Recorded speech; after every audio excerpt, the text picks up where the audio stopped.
Dignaron, dito na naman tayo sa another episode ng ating vlogs. Badong Aratilis po. Iyan.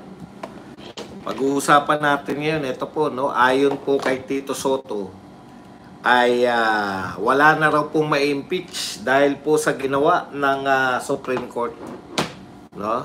Kaya dapat daw balik pa rin ng Supreme Court ang kanilang desisyon. Kasi wala na ma-impeach. Pinahirapan eh. Yan po ang pamimiloso po ng graduate po ng law school. Mababang paaralan.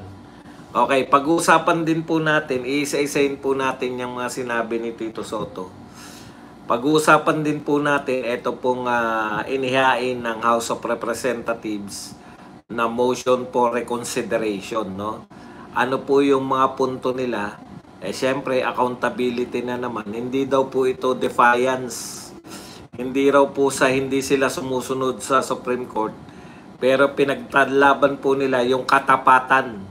Katapatan sa Constitution. Iyan po ang mga pag-uusapan natin.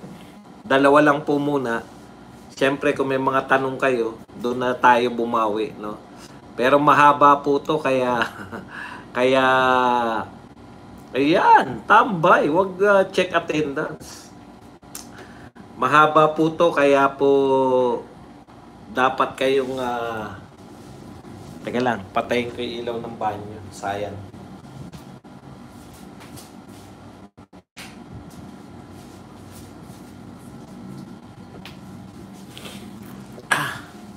Okay, alam niyo po, no? Ito pong si Tito Soto, alam niyo dapat no, kasi matagal na po na sa tagal po ni Tito Soto bilang senador, hindi naman po siya pangunahing inaasahan na mag-interpret po, no, ng mga batas dahil alam naman ng lahat na hindi siya abogado. Pero ito po lately, kung kailan po nagkaedad na si Tito Soto, ang haba na ng panahon eh, no, na hindi po siya umiepal pagdating po sa usapin ng mga pag-interpret ng konstitusyon. Alam ko si Tito Soto, very practical yung approach niya bilang senador. Hindi po siya yung nagmamarunong lalo na pagdating sa konstitusyon. Kaya ang tingin natin all along kay Tito Soto, napaka-practical na senador, magaling na senador. No, kasi hindi po siya nagsasalita, hindi po siya ganong nagpapa-interview, lalo na po sa hindi niya po alam. 'Di ba?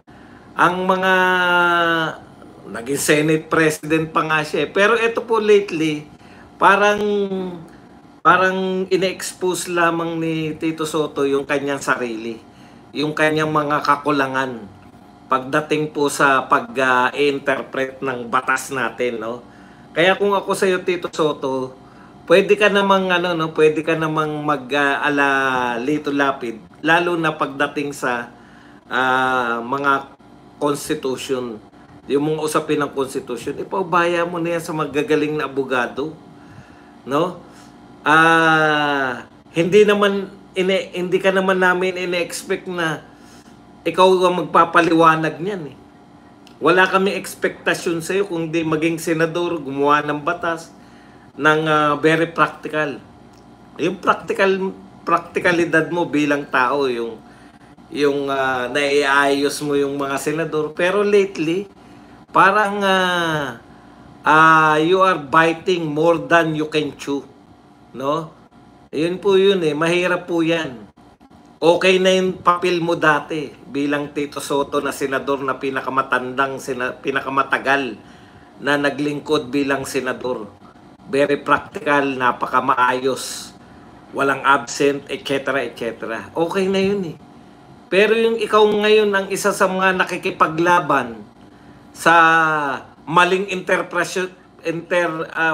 interpretasyon ng Supreme Court, madadali po yung utak mo dyan. Okay. Yun din po, no? Mamaya pag-usapan rin natin yung motion for reconsideration na inahain po ng Kamara dito po sa Supreme Court ruling. Mas nagiging spokesperson si Tito Soto ng mga congressman eh. kaysa maging senador. Oh, yun yung problema ko sa iyo, Tito Sen eh. Bakit nagmumukha kang mas spokesperson ka na ngayon? Tandaan mo, Tito Sen, ito po ang pagkakaiba eh, no? Kahit po sa mga spokesperson, malabo mo silang madaig.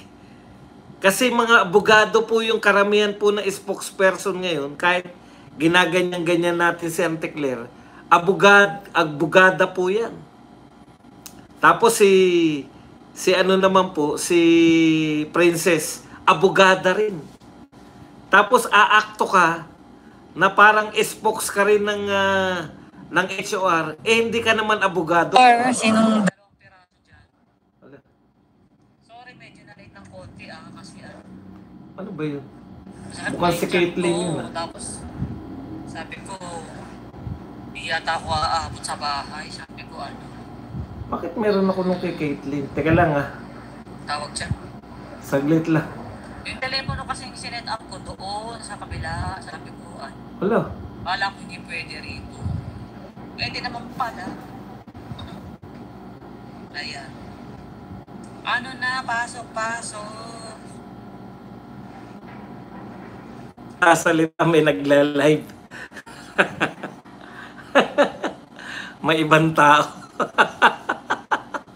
Si Caitlyn nga. Kasi birthday niya nag-live. Nagko-comment ako dun sa live niya kanina na habang hindi pa siya nag-live. Anyways, balik po tayo. Balik po tayo rito. Hindi, live po ng ibang tao yun. Dito na lang po tayo, focus na lang kayo.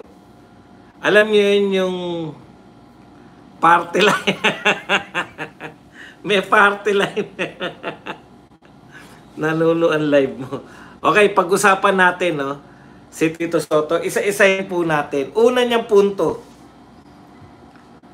Sabi niya, may amendments daw po na ginawa yung Supreme Court sa Constitution. Hindi ko po alam kung saan po nakuha ni Tito Soto yung na may amendments na ginawa, no? Iba po yung amendments, iba po yung interpretasyon, no? Ang amendments po, ang may kakayahan lang po mag-amend yung mga senador, congressman, mga mababatas or opo, live po to. O kaya kung meron pong create yung nagkaroon po ng mga constitutional commission o constitutional convention, doon po pwedeng i-amend yung mga constitution. Pero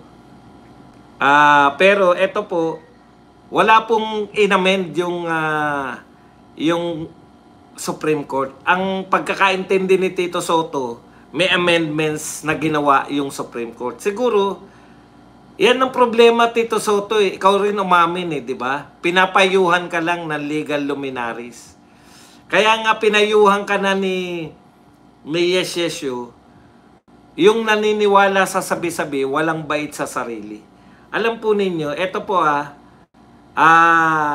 dito ko kinu-question yung mga dilawan, mga kakamping. Dati, lagi po nilang kinu-quote si Miriam Defensor Santiago. Basta atakein po si Duterte at merong nasabi si Miriam noon tungkol kay Duterte, kinu-quote po nila yan. Halimbawa, yung may nasabi si Miriam, may nagtanong sa kanya, sino yung pinaka hindi mo iboboto yata o yung pinaka delikadong manalo? Sagot niya si Duterte. Inuulit-ulit nila yan. Pero eto po, sa usapin po ng Supreme Court, marami pong sinabi si Miriam Defensor Santiago, hindi po nila kinukot. Kasi po, ang pangunahin po sa mga sinabi ni Miriam Defensor Santiago, tanging Supreme Court justices lamang, Supreme Court lang po, ang tanging arbiter, ang tanging huling mesay. Sila po ang sa usapin po ng constitutionality ng isang bagay, Supreme Court po ang may huling say dyan.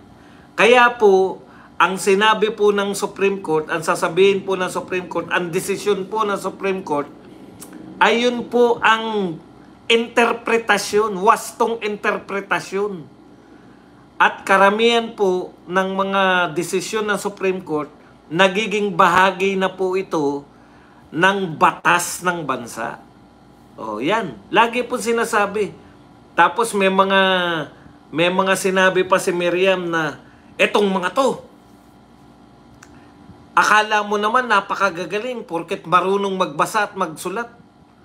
Hindi po porket marunong kayo magbasa ay kaya nyo nang i-interpret yung saligang batas. Yan po, sinabi po ni Miriam yan. No? Yun pong interpretasyon ng saligang batas, tanging mayroon lang pong tungkulin yan o tanging mayroong kapangyarihan, Supreme Court. Kaya lahat po to, yung Pilconsa at iba pang grupo lang po kayo eh. Wala pong sinabi sa konstitusyon na pag nagpasya na yung Supreme Court, pwedeng kontrahin ng Pilconsa at babalik ta rin ng Supreme Court. Hindi po, wala po nakalagay ito. Wala pong Pilconsa dyan. Pilconsa kayo ng Pilconsa. Diyan ako nagtataka. Kinukot nila lagi yung Pilconsa. Bakit ayaw nyo ring i-quote yung totoong grupo ng mga abogado sa Pilipinas, yung IBP, Integrated Bar of the Philippines, na sinuportahan yung Supreme Court, na umayon sa Supreme Court? Bakit ayaw niyong i-quote? Bakit Pilconsa kayo ng Pilconsa? Lahat po ng abogado, miyembro na Integrated Bar of the Philippines. O, alam niyo po ba yun? So, lahat po ng samahan. Correct. Porket dating presidente si Tamba eh. Okay. Yan po yung una, no? May inamend daw. Wala pong inamend. Interpretation yan, Tito Soto. Iba interpretation sa amendments. Sa amendments po, may binago ka sa konstitusyon. Okay. Number 2. Impeachment. O, kung susundin daw po, ayon kay Tito Soto, kung susundin daw po natin yung ruling ng Supreme Court ngayon, ay mananal and void daw po yung impeachment kay Erap at saka kay Corona. Okay, tamo? Ang ganda na yung binigay mong example, Tito Soto, no? Okay. Maliban ang desisyon ng Supreme Court, silang may mandato. Hindi po, wala pong mali sa Supreme Court. Kung ano po ang interpretasyon ng Supreme Court, yun po yung tama. Mali po na sabihin na mali man ng Supreme Court. Lahat po ng interpretasyon ng Supreme Court, yun po yung tama. Sino lang po yung pwedeng mag-correct sa Supreme Court? Supreme Court din po. Nakukuha po ninyo? Supreme Court din po. Pwede nilang i-correct yung sarili nila. Pero hindi po yung mga katulad ni Tito Soto. O ano pa yung sinabi ni Tito Soto? Sabi ni Tito Soto, kung susundin po natin yung desisyon ng Supreme Court ngayon, null and void na yung impeachment ni Erap at saka ni Corona. O, paliwanag ko lang, Tito Sen, ha? Alam mo, Tito Sen, kayo yung dahilan kung bakit nagalit yung tao kay Erap eh. Hindi nyo pinabuksan yung kahon, di ba? Sila yan eh. Sila Tito Soto, sila Tessie Aquino Oreta, yung mga kasama mo, Tito Soto. Kayo yung ayaw magpabukas nung sa pagkakatanda ko. Kaya nag-walk out tapos nauwi sa EDSA 2. Baka hindi po alam, envelope. Baka hindi alam ni Tito Soto na hindi natuloy yung impeachment ni Erap Estrada dahil nag-walk out. Nag-walk out po yung prosecutor at nauwi po sa pagkakatanggal ni Erap sa pwesto. Nag-resign po si Erap, no? Hindi po natuloy yung impeachment. Ikaw naman, Tito Sen, no? Senador ka na yan, hindi mo naalala. Wala pong inanal and void na sinasabi mo. Yung kay Corona, ay dapat po talaga. Dapat po talagang manal and void yun. Kasi napatunayan po ng korte, walang kasalanan si Corona.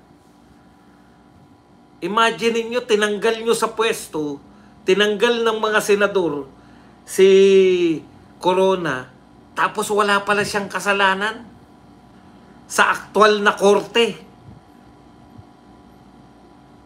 Alam mo yung Tito Sen? Ngayon, mali po ba yung ginagawa ng Korte Suprema? Kung para hindi na maulit? Kaya ano muna tayo, kay Tito Sen muna. Ikatlo, binubura daw yung option 3. Ang option 3 na sinasabi ni Tito Soto na paulit-ulit na hindi niya kayang ipaliwanag, ako na po magpapaliwanag. Hindi niya kayang paliwanag, option 3 lang na option 3. Ang ibig sabihin po ng option 3 ni Tito Soto, yung 1/3 po. Pag nakakuha kayo ng 1/3, pwede nyo nang idirekta doon sa Senado. No? Yun po yun, yung 1/3, diretso na. Okay. Tinanggal po ba yun, yung 1/3? Hindi po. Hindi po tinatanggal yung 1/3. Yung interpretasyon nyo lang ng 1/3 ang tinanggal. Ano ang sabi ng Supreme Court? Kasi ang interpretasyon ninyo, 1/3, diretso na kagad. Kahit hindi na pinag-usapan. Kahit hindi alam ng mga congressman kung ano yung pinipirmahan nila. Naabuso. Naabuso yan kay Corona. Ngayon, gusto nyo na namang ulitin kay BP Sara.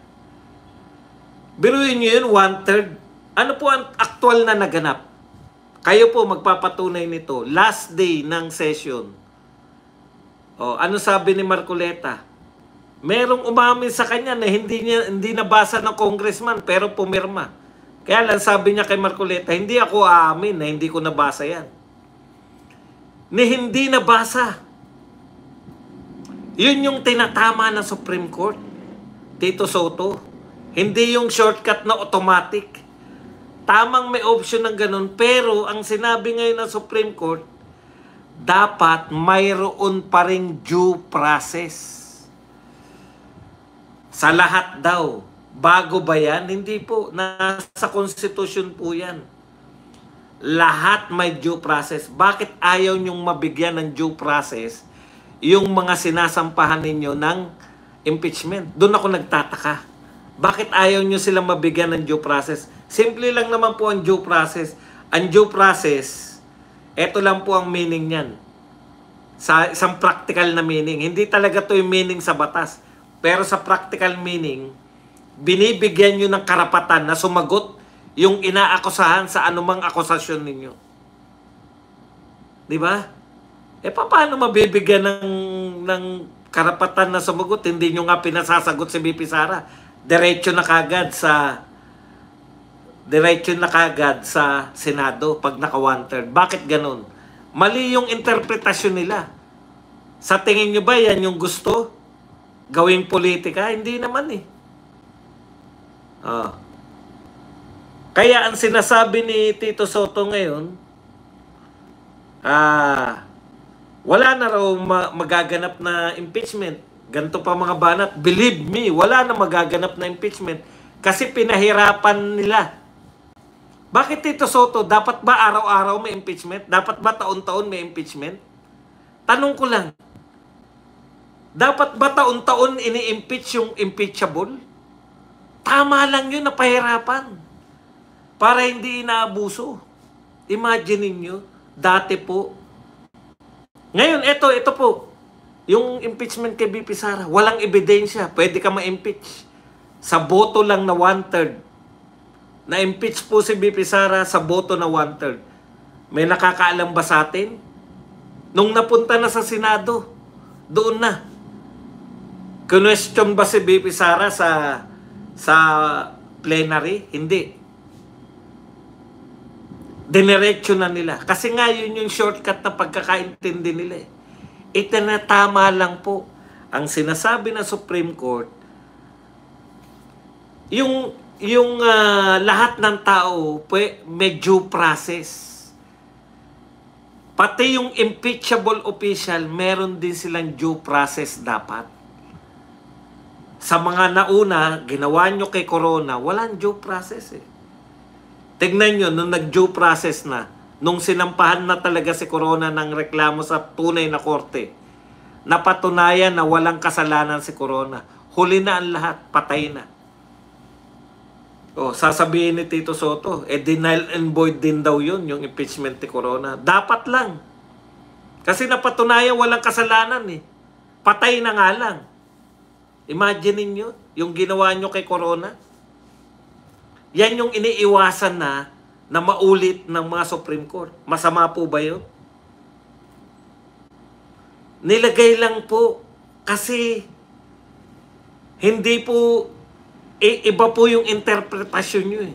Ang interpretasyon nyo, kahit walang ebidensya, ipapasa na yan.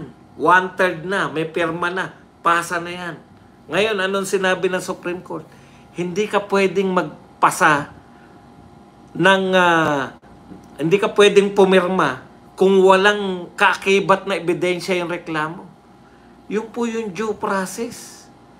Nirereklamo ka, karapat dapat naman na ikaw ay may ebidensya naman yung nagrereklamo.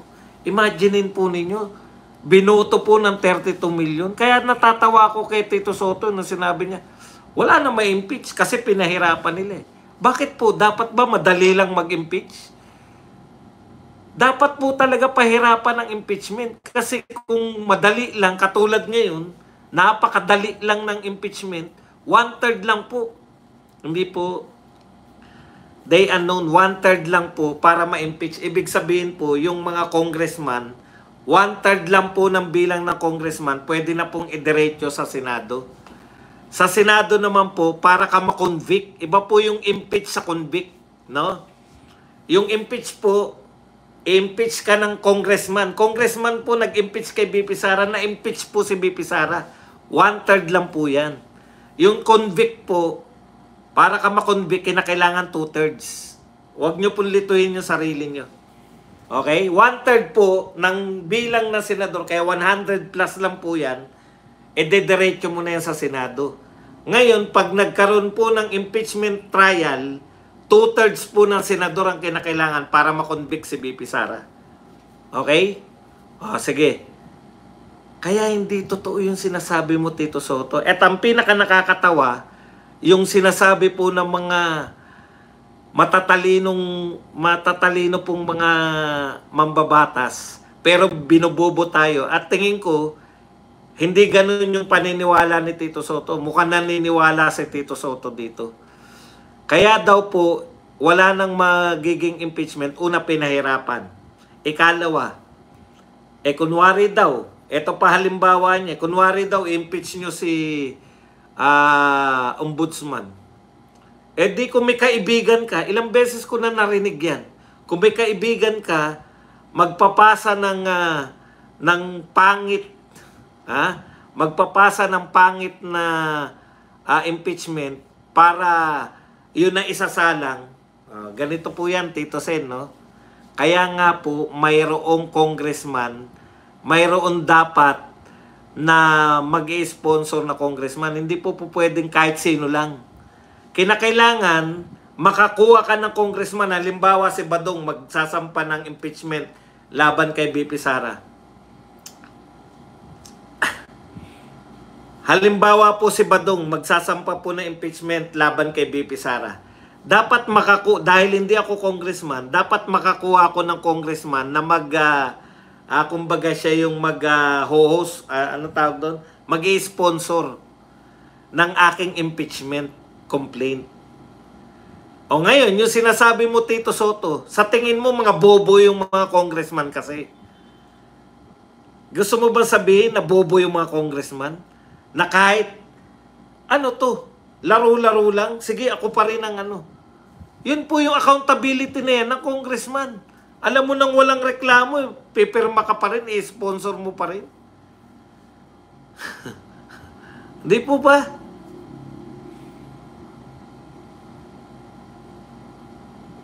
Ayan po yung mga pagmamarunong ni Tito Soto na dinadaan niya lang po sa pamumulitika.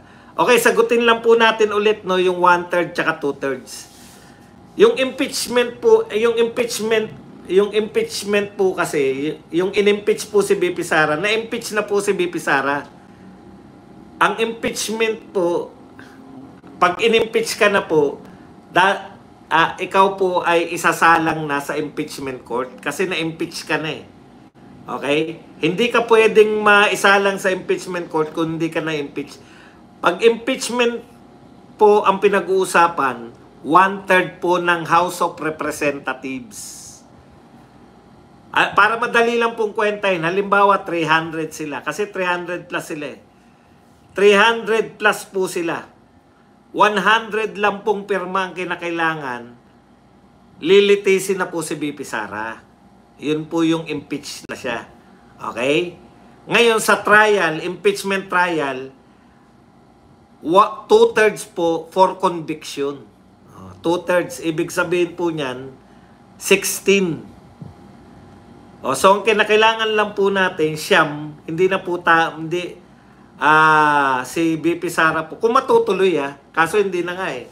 Hindi na po matutuloy yan dahil nagpasya na po yung Supreme Court. Okay, punta naman tayo rito kay ano. Mamaya po, sasagutin natin pa rin yung mga tanong nyo. Inano ko lang kasi may bitin na bitin eh. Ito po naman yung kay Martin Romualdez.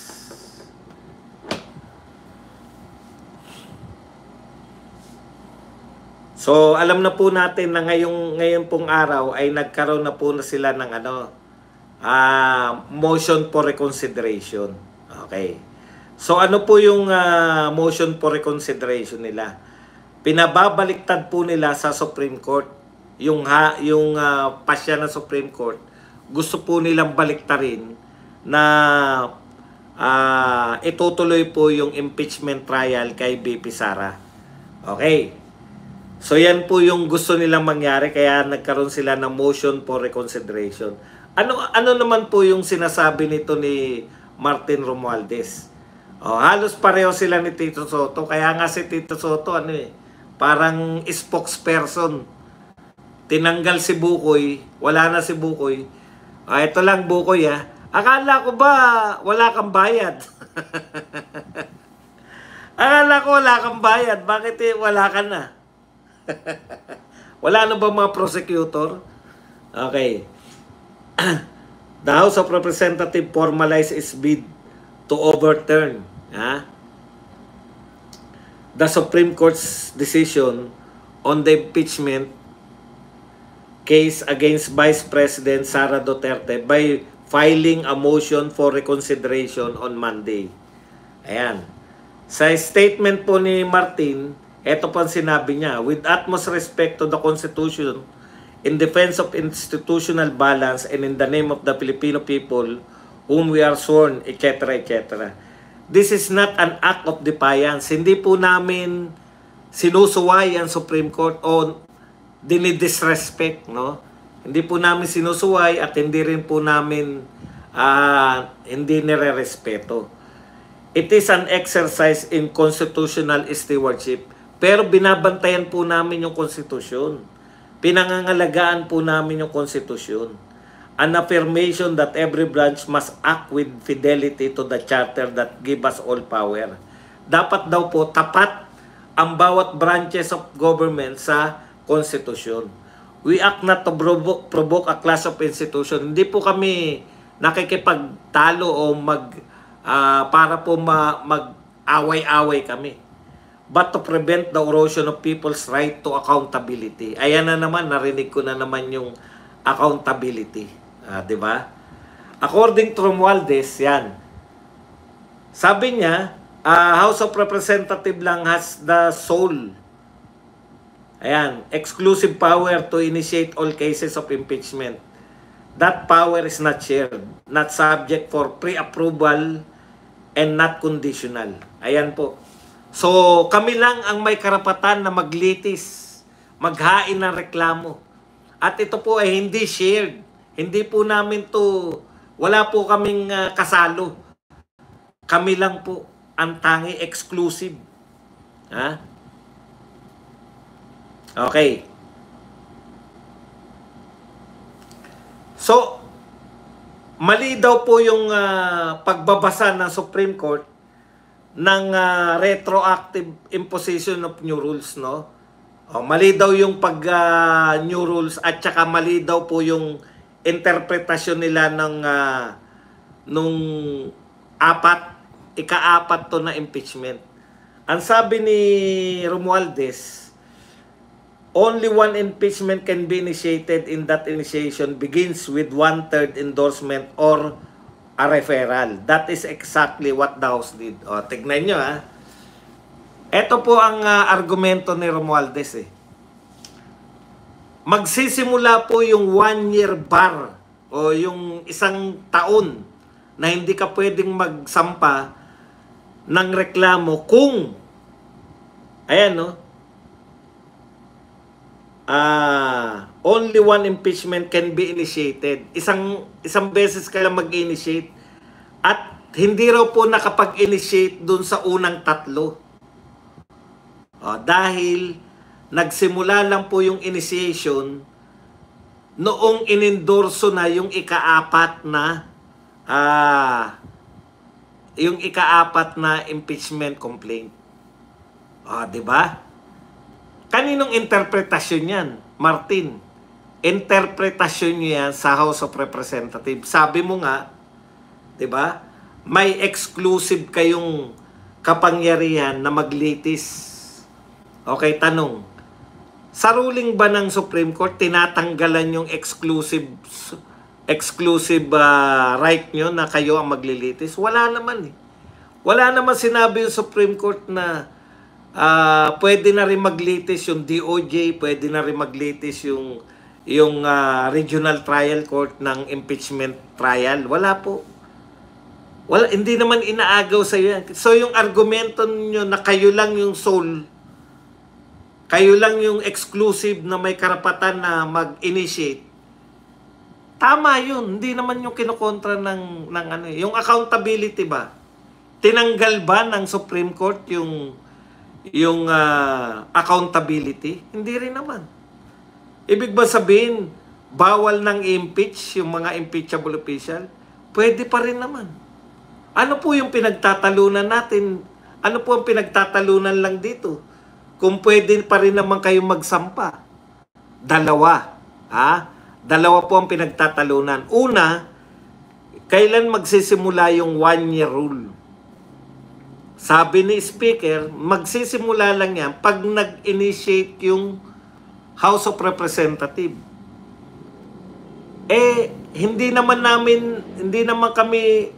Hindi pa po magsisimula yung 1-year bar rule kung hindi pa po nag-initiate dun sa unang tatlo. Ano naman ang hatol ng Supreme Court?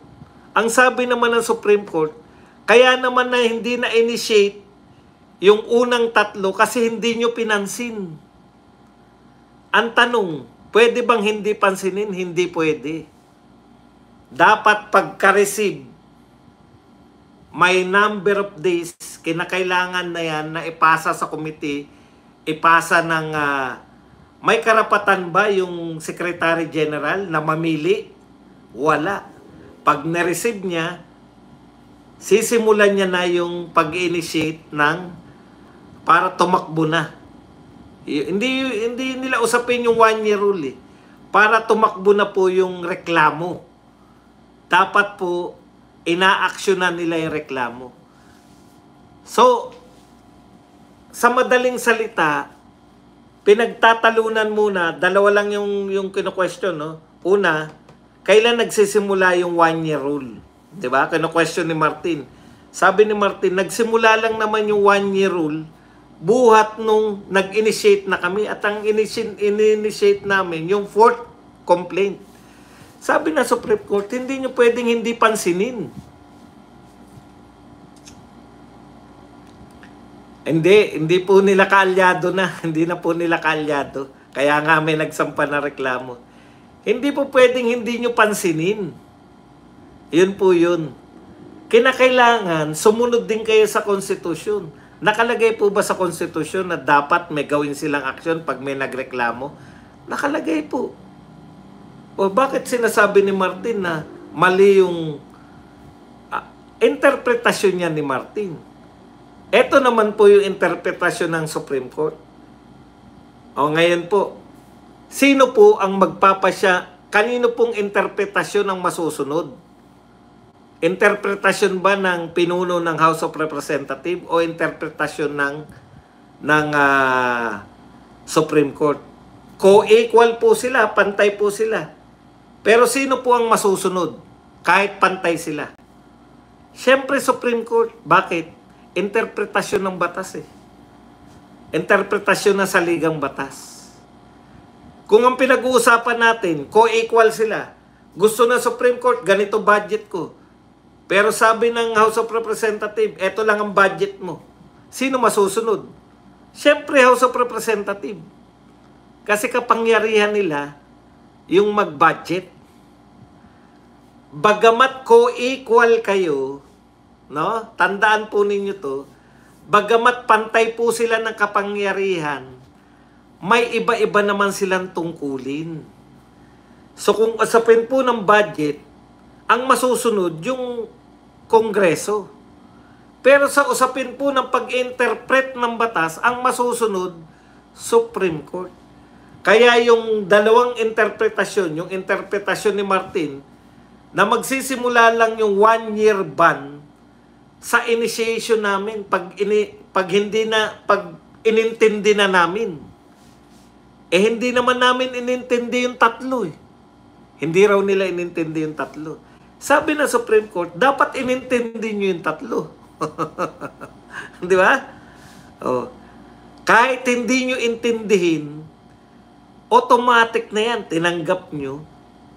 Merong katunayan kasi ni-receive. Sa pagkaka-receive ninyo, no?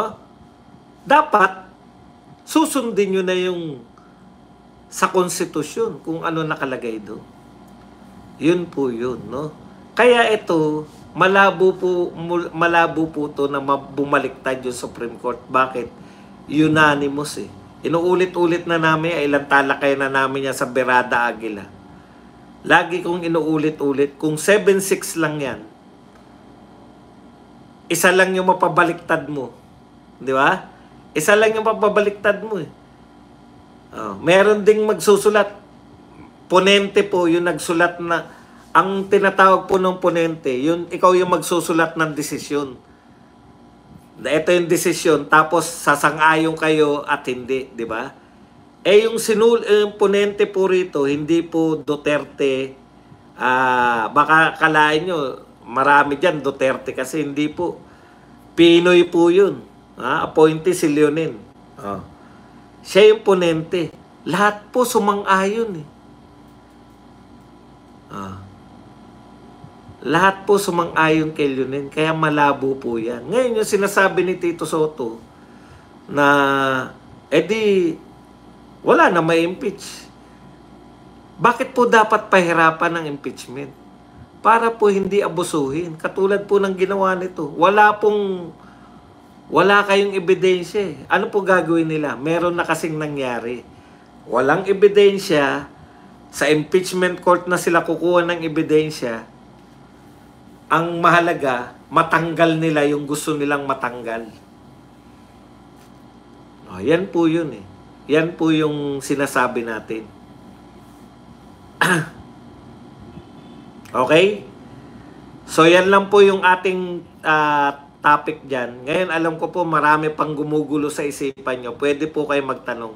Ito po, hindi po abogado yung approach natin. Sabihin nyo, bakit ganyan ka magsalita? Bakit parang hindi pang abogado? Okay lang po yun. Kasi hindi naman po ako abogado.